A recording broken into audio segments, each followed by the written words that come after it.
प्रेमचंद्र अग्रवाल के बाद स्पीकर रितु खंडूड़ी को हटाने की मांग, कांग्रेस ने किया टारगेट, लगाए गंभीर आरोप। चारधाम होटल एसोसिएशन ने यात्रा रजिस्ट्रेशन पर उठाए सवाल, पर्यटन सचिव से की मुलाकात। 12वीं के छात्र पर लगा 9वीं की कक्षा की छात्रा से दुष्कर्म का आरोप, जांच में डॉक्टर ने किया गर्भवती होने का खुलासा। ऑस्ट्रेलिया के सहयोग से उत्तराखंड में सोना चांदी की होगी तलाश, निदेशालय के साथ टास्क फोर्स भी बनेगी। भड़काऊ बयान देने पर यूकेडी महिला प्रकोष्ठ की अध्यक्षता पर मुकदमा, सोशल मीडिया पर किया था पोस्ट। नमस्कार, आप देख रहे हैं उत्तराखंड टाइम और मैं हूं आपके साथ अनुरागनी चौहान। खबरें अब विस्तार से।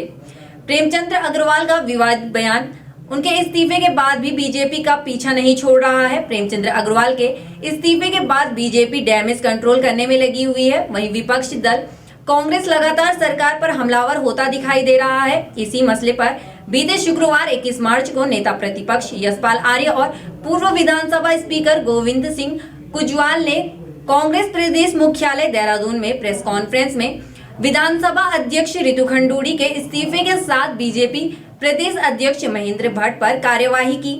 मौके पर कांग्रेस के वरिष्ठ नेता और नेता प्रतिपक्ष यशपाल आर्य ने कहा कि बजट सत्र के दौरान सदन में जिस तरीके से तत्कालीन संसदीय कार्य मंत्री प्रेमचंद्र अग्रवाल ने अपने संबोधन में असंसदीय भाषा का प्रयोग किया, उसे उत्तराखंड की समूची जनता आहत हुई है। इस राज्य को बनाने में कई आंदोलनकारियों ने अपनी आहुति दी, तब जाकर यह उत्तराखंड मिला है।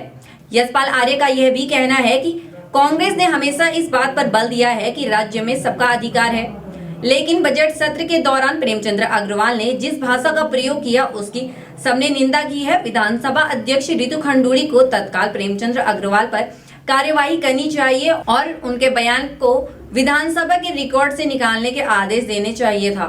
साथ ही उन्हें ऐसी भाषा के प्रयोग के लिए टोकना और रोकना चाहिए था।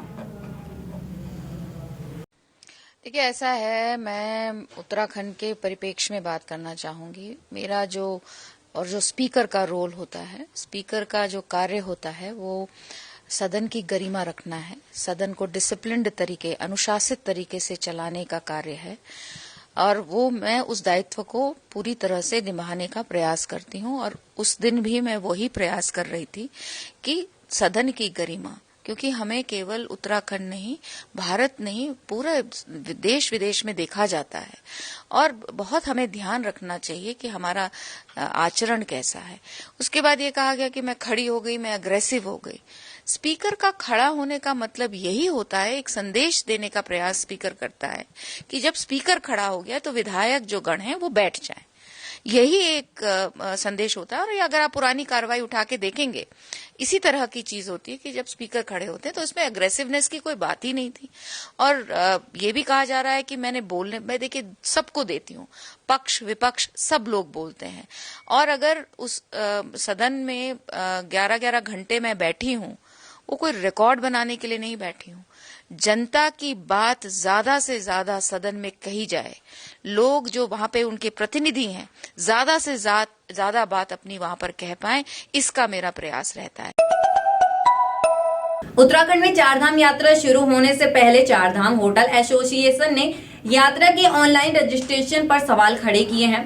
साथ ही एसोसिएशन ने पर्यटन सचिव कुरवे से मुलाकात की। इस दौरान उन्होंने चारधाम यात्रा के दौरान सीमित संख्या की बाध्यता को समाप्त करने की मांग की। बता दें, ज्ञापन में चारधाम यात्रा होटल एसोसिएशन ने कहा कि चारधाम यात्रा में हर दिन यात्रियों की संख्या सीमित करने से श्रद्धालुओं को असुविधा होती है। इससे स्थानीय होटलों, धर्मशालाओं और अन्य व्यवसायियों पर भी नकारात्मक असर पड़ता है। इसके अलावा चारधाम होटल एसोसिएशन ने यात्रा के दौरान सेल्फ डिक्लेरेशन फॉर्म की अनिवार्यता को भी समाप्त करने की मांग की गई।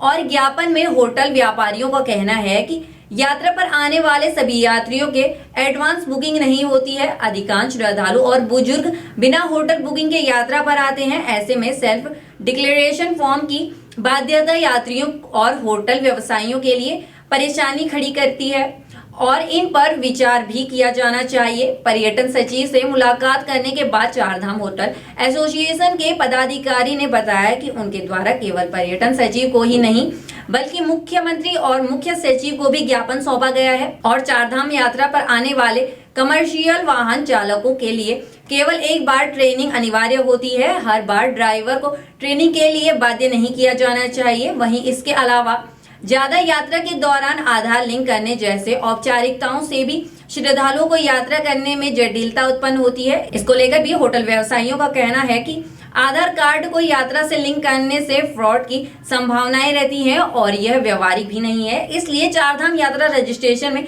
आधार लिंक पर विचार करना चाहिए। थाना नेहरू कॉलोनी में 9वीं की छात्रा ने 12वीं की कक्षा के छात्र पर दुष्कर्म करने का आरोप लगाया है।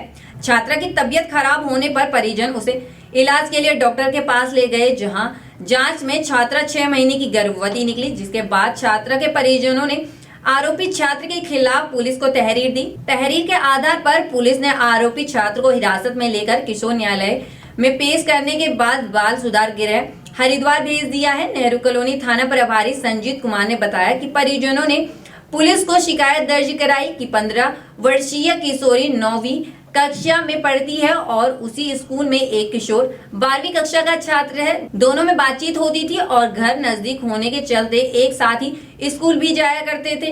किशोर किशोरी को स्कूल से इधर उधर घुमाने ले जाया करता था। आरोप यह भी है कि किशोर ने किशोरी के साथ 1 साल के भीतर कई बार दुष्कर्म किया। पीड़ित के परिवार की तरफ से आई तहरीर के आधार पर मुकदमा दर्ज किया गया। मामले की जांच के बाद किशोर को हिरासत में लेकर न्यायालय में पेश कर बाल सुधार गृह भेज दिया गया है।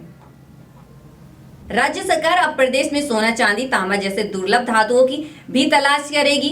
इसके लिए दुर्लभ धातुओं की खोज की विशेषज्ञता रखने वाले ऑस्ट्रेलिया के मोनाश विश्वविद्यालय की मदद ली जाएगी।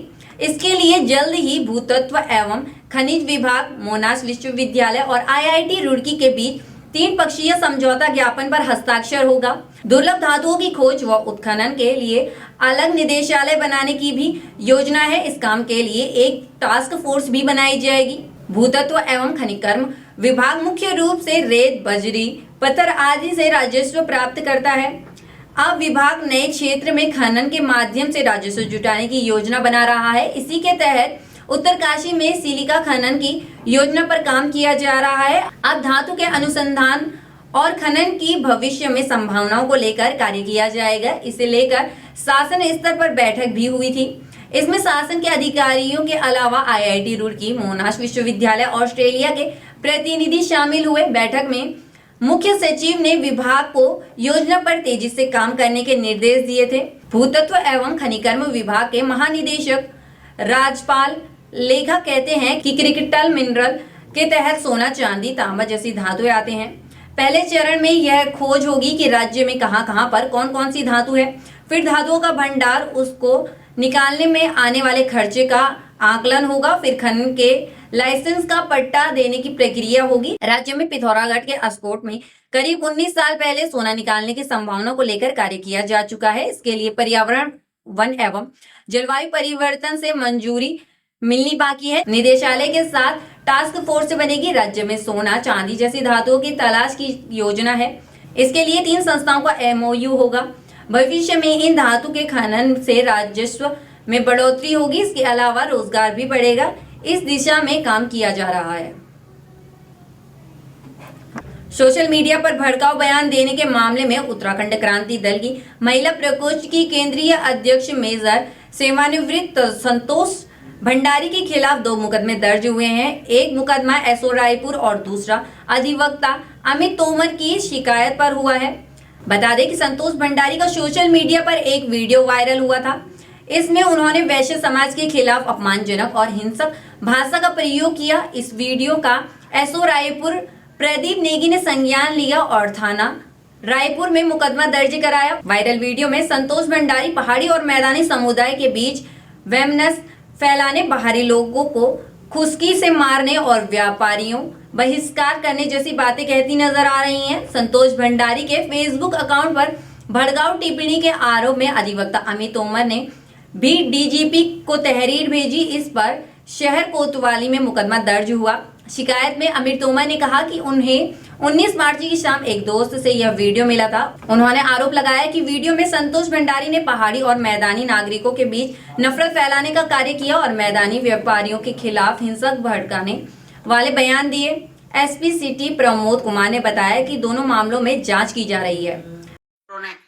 तो इन लोगों की तो मैं बता रही, यहाँ डंडों से छिताई करने वाली हो रही है। ये जो यहाँ बड़े दादे बन रहे हैं बाहर से आके उत्तराखंडियों को धमका रहे हैं।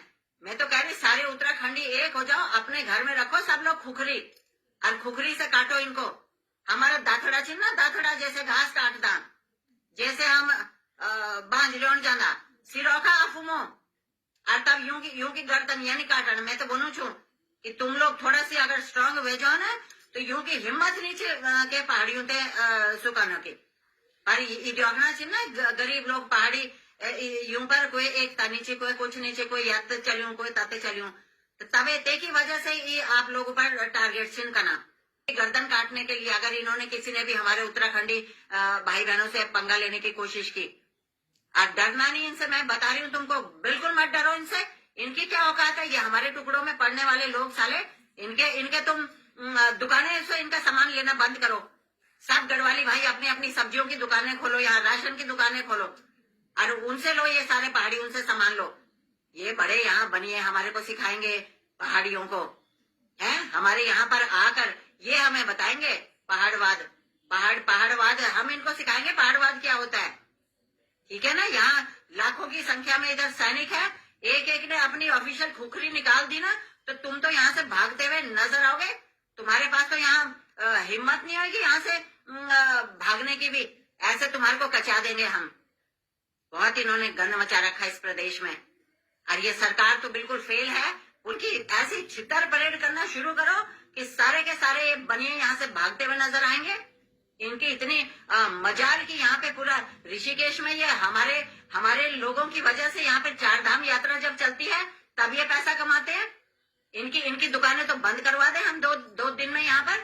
और इतनी हिम्मत है, रखो यहाँ बंद दुकानें थोड़े दिन, तब पता चलता है तुम्हारे बिजनेस हम करवाते हैं। अब आज सारे के सारे पूरे ऋषिकेश में, पूरे उत्तराखंड, ये जहाँ बोल रहे हैं ना हम यहाँ पे ये करेंगे, बंद करेंगे। मैं कह रही पूरे लेके जाओ चौक, इनके दुकानों के बाहर लिखो, और तब करो इनको चिन्हित, और तब इनकी दुकानों से खबरदार किसी पहाड़ी ने सामान खरीदा, इनको तो ऐसी मारो तुम। ये साले कटोरा लेके घूमे फिर यहाँ पर उत्तराखंड में। ये इनको अभी तक देवताओं की शक्ति का नहीं पता। बाकी की तमाम खबरों के लिए बने रहे उत्तराखंड टाइम पर। धन्यवाद।